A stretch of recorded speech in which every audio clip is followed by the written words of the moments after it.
Meditative wings में आप सभी को मेरा नमस्कार है। कैसे हैं आप?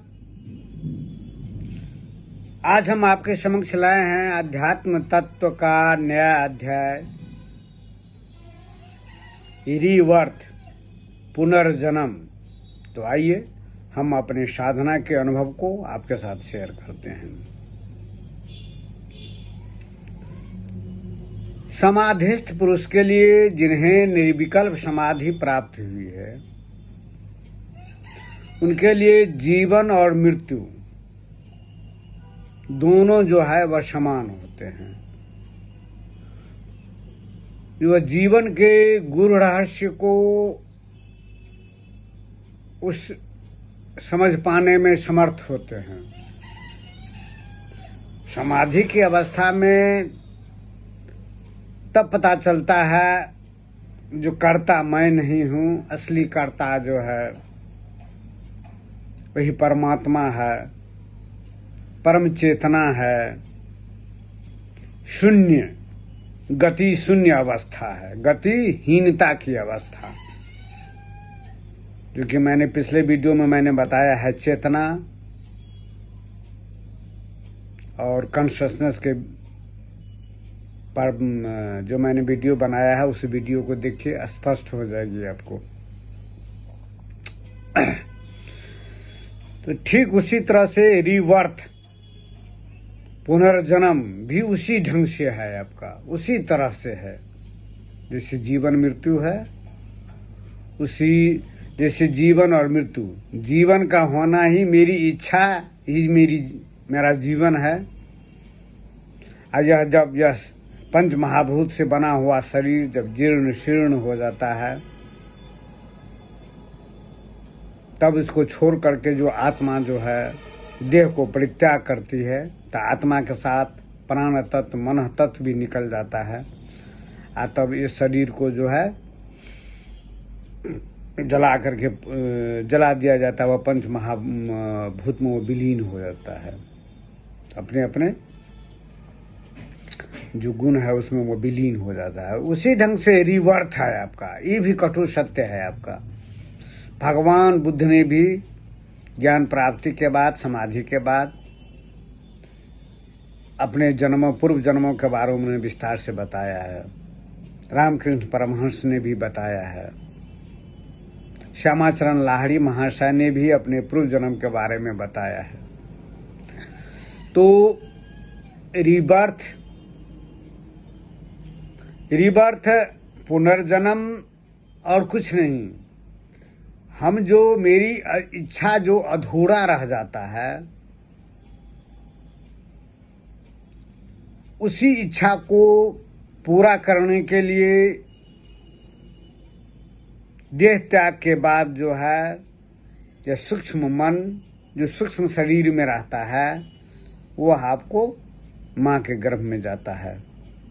और जैसा वो संस्कार पूर्व जन्म में था, अगर साधु प्रवृत्ति का है तो साधु जन के यहाँ निकृष्ट दुराचारी रहा है इस जन्म में, तो मृत्यु प्रांत जो है वह उसी के माँ के गर्भ में मिलता जुलता जो माता पिता रहता है, उसी के अनुरूप गर्भ में वो जन्म लेता है। तब वह विकास करता है। चूंकि मन ही है वह संसार है आपका, मन ही है जीवन है, मन ही है पुनर्जन्म है, मन ही विकास करता है। तो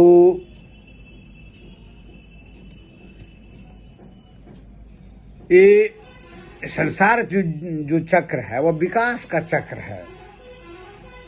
विभू जो परमात्मा ही है, जो वह अणु बन जाता है। अणु मतलब क्या? छोटा सा रूप हो जाता है, छोटा सा रूप हो जाता है। और यह पंच महाभूत जो आप देख रहे हैं, यह शरीर,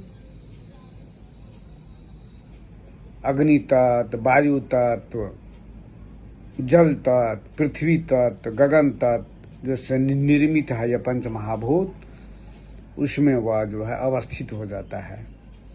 प्राण तत्व, मनः तत्व और आत्मा जिसको कहते हैं, वही परमात्मा का अंश अगर नहीं रहेगा ना, तो न शरीर रहेगा, न मन रहेगा, और न यह प्राण तत्व रहेगा। तो परमात्मा जो विभु है, जो सर्वव्यापी है, सर्वज्ञ है, सर्वशक्तिमान है, वह छोटा सा रूप धारण कर लेता है अनुरूप में। अनुरूप में आकर के अपनी इच्छा से ही वो बध जाता है, इच्छा से ही वो बध जाता है। और यहाँ पर खट चक्र हो गया। खट चक्र का मैंने वर्णन किया है पिछले वीडियो में, देखिए। मूलाधार, स्वाधिष्ठान, मूलाधार चक्र, स्वाधिष्ठान चक्र, मणिपुर चक्र, अनाहत चक्र, विशुद्धि चक्र, अज्ञा चक्र। ये सप्तम चक्र जो है वही शून्य है, परमात्मा का स्थान है, शून्य भवन है, शून्य। वहीं से सब आता है, पंचमहाभूत, प्राण तत्व, मनः तत्व, जितने भी इंद्रिय का विकास होता है वही इंद्रिय भी सबका, और इंद्रियों का जो विकास होता है, रूप, रस, गंध, स्पर्श, शब्द भी वहीं से आता है। और वो तमह गुण, रजह गुण, सत्व गुण भी वहीं से आता है। अतः वो खेला करता है, विकास करता है। तो एक जिंदगी में तो विकास नहीं हो पाता है। एक जिंदगी में अगर तमह गुणी है तो कितना जन्म के बाद जो है वह रजोगुणी में जाता है, कितना जन्मों के बाद वह सत्व गुण में जाता है, और सत्व गुण तक जो है यह संसार है आपका। किसी को भलाई करना, दया दिखाना, ये भी तो आपको गुणे हैं। और जब इसको आप उल्लंघन कर जाते हैं, सहस्त्रार में शून्य भवन में यहाँ पर अवस्थित हो जाते हैं, यहाँ पर कोई नहीं है आपका, कुछ भी नहीं है, कोई आकृति नहीं है। अगति में आकृति रहेगी, अगति में शून्य अवस्था में आकृति नहीं रहती है। न आकृति नहीं रहेगी तो ना वहाँ पर कोई देवी देवता नहीं है। ब्रह्मा, विष्णु, महेश, काली, दुर्गा, सरस्वती, उसमें भी तो आकृति है आपका, उसमें भी वही आत्मा है, वही परम तत्व है, चेतना है, जिसको मैंने पिछले वीडियो में बताया है। चेतना और कॉन्शसनेस, वही चेतना ब्रह्मा में भी, विष्णु में भी, महेश में भी, काली में भी, दुर्गा में भी, सरस्वती में भी, आप में भी, हम में भी, बृहस्पति में भी, जड़ में भी, चेतन में भी, सब में वही है आपका। जब इस आत्म तत्व को आपको ज्ञान हो जाएगा समाधि की अवस्था में, समाधि की अवस्था में आत्म तत्व का अनुभव हो जाएगा, साक्षात्कार हो जाएगा, तब जो है आपको कोई भी चीज विचलित नहीं करेगा। न जन्म, तब आप देखिएगा अरे मैं तो, मेरा तो कभी जन्म हुआ ही नहीं।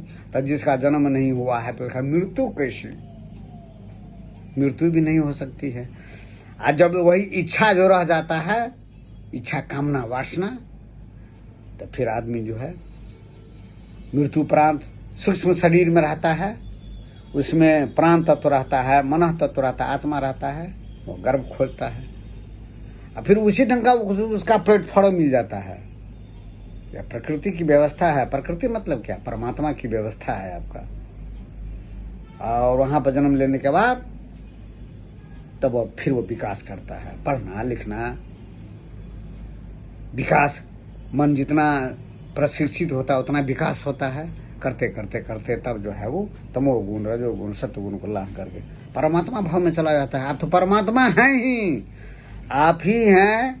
परमात्मा से वह सूक्ष्म ये अणु बन गए हैं, आप ही परमात्मा है। इसीलिए ज्ञान प्राप्ति के बाद, समाधि के बाद ऋषि मुनि संत जो कहते हैं अहम ब्रह्मास्मि, अयम आत्मा ब्रह्म, वह सही है। आप परम ब्रह्म हैं, आप परमात्मा हैं।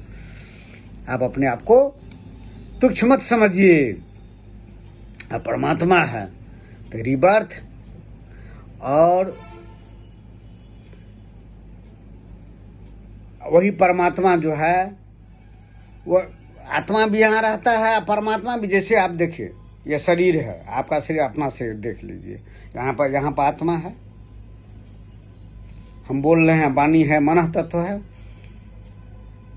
और प्रवचन देने के समय भी जो हम जो सांस ले रहे छोड़ रहे हैं, ये प्राण तत्व है। तो यह तो साथी है, लेकिन यहाँ पर जो अगोचर की अवस्था है वही शून्य भवन, शून्य वही परमात्मा है। और वही परमात्मा सब खेल को देखता है। अभी जब दृश्य जगत जो उत्पन्न हो जाता है, दृश्य जगत, वही तो यहाँ पर है, तो वही परमात्मा ब्रह्म कहलाता है। यही माया है, यही पुरुष है, यही प्रकृति है, वही अद्वैत है, यही द्वैत है। तब यही परमात्मा अपनी माया को खेल को देखता है। तो जब आप उस अवस्था में चले जाइएगा, निर्विकल्प समाधि हो जाइएगा, तब संसार को देखिएगा, संसार विचलन नहीं करेगा। रिबर्थ भी आपको लगेगा एक सपना की तरह है। जिसे सपना में होता है ना, सपना देखते हैं तो सपना में देखते हैं एकदम पूरा सही दिखाई पड़ता है, और जब जाग जाते हैं तो सब विलीन हो जाता है। उसी तरह से रिबर्थ है आपका, रिबर्थ। रिबर्थ में होता क्या है आपका पुनर्जन्म में? जैसे इस जन्म में आपके सगे संबंधी है, माता है, पिता है, बाल है, बच्चे है, पत्नी है, सब है। लेकिन रिबर्थ में दूसरे में जन्म, गर्भ में जन्म लेने पर मन जो मरने के समय में मन क्या होता है, यह जो है बेहोश हो जाता है। मृत्यु इस शरीर को, एक शरीर को त्यागने में प्राण तत्व, मन तत्व को, आत्मा को, परमात्मा को एक सल चिकित्सा करना पड़ता है। सल चिकित्सा में देखते हैं ना, बेहोशी का इंजेक्शन देता है, इन्फेसिया देता है। तो छोटे से ऑपरेशन के लिए तो इतनी चीज जरूरत है। जो भयंकर ऑपरेशन जो होता है, तो उसी के लिए परमात्मा क्या करता है, मन को बेहोश कर देता है। मन का बेहोश हो जाता है तो दुख दर्द नहीं होता है, प्राण मन निकल जाता है। प्राण मन निकलता है तो आत्मा भी निकल जाती है। और यही एक ही आत्मा जो है सब चीज में है, सब खेल खेल रहा है। पिता भी वही है, पुत्र भी वही है, पत्नी भी वही है, और माँ भी वही है, जगधात्री भी वही है। ये वही जो है आत्मा सब कुछ बना हुआ है, सभी चीज बना हुआ है। ये आपको तब तक नहीं मालूम होगा जब तक आपको निर्विकल्प समाधि प्राप्त नहीं होगी। एक बार निर्विकल्प समाधि प्राप्त हो जाएगी ना, तो सब खेल को, तब आपके लिए जीवन का रहस्य नहीं रहेगा। न पुनर्जन्म भी जो है रहस्य नहीं रहेगा, न जीवन भी, मृत्यु भी नहीं। मृत्यु क्या है? अभी हम व्यक्त हैं, जीवन है। आप मृत्यु में क्या अव्यक्त हो जाते हैं, सूक्ष्म शरीर में चले जाते हैं, तो वही तो मृत्यु है। फिर से अगर जीवन इच्छा कामना वासना रहा तो फिर जीवन धारण कर लेते, ग्रह में चले जाते हैं। यह तो खेल चलता है परमात्मा का। एक ही आत्मा सब चीज बना हुआ है, जीवन भी, मृत्यु भी, रिबर्थ भी, वनस्पति भी, जीव जंतु, सब चीज वही बना हुआ है। और ये समाधि की अवस्था में यह त्रिनेत्र चैतन्य हो जाता है। इस स्थूल आंख से नहीं देख पाइएगा रहस्य को, यह त्रिनेत्र से। हम दूसरा वीडियो में हम इस त्रिनेत्र पर जो है हम अपना उपदेश देंगे, साधना के, अपने साधना के अनुभव के आधार पर त्रिनेत्र पर हम अपना व्याख्यान देंगे। तब तक आज इतना ही। नमस्कार, धन्यवाद।